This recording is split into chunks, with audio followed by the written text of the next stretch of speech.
Let's start with South Korean President Moon Jae-in's ongoing tour around Europe.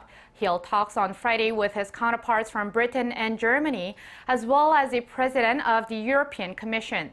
Their discussions naturally centered on efforts to denuclearize North Korea, but they also touched on the issue of trade. Our Shin Se-min, who is traveling with the president, follows this report from Copenhagen. President Moon Jae-in urging his European counterparts to start peeling the layers of international sanctions on North Korea to further motivate the regime to scrap its nuclear weapons program. On the sidelines of the Asia-Europe meeting, or ASEM, on Friday, President Moon held separate one-on-ones with British Prime Minister Theresa May and German Chancellor Angela Merkel on the progress being made on the Korean Peninsula.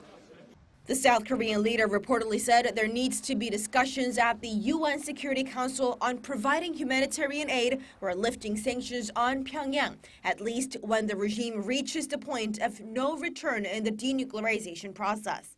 Prime Minister May welcomed the, quote, different environment and opportunity on the Korean Peninsula, but both May and Merkel reiterated that pressure on the North needs to be maintained.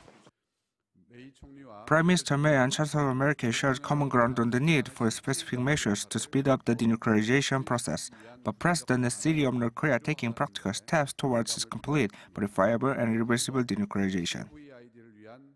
The leaders of Britain and Germany also expressed their support for the peace drive in the region and credited President Moon for his leading role in the process.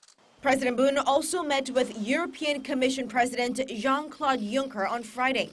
They reaffirmed their commitment to free, multilateral trade amid rising protectionism led largely by the Trump administration in the U.S. Agreeing to further strengthen their ties, President Moon asked Juncker to ensure that the EU's safeguard measures on South Korean steel imports do not negatively impact relations between Seoul and Brussels. President Moon's final stop on his five-nation tour in Europe is here in Denmark, one of the pioneers of green energy. Here, the South Korean leader will highlight the importance of a united coalition to tackle global challenges, including climate change. Shin Se-min, Arirang News, Copenhagen.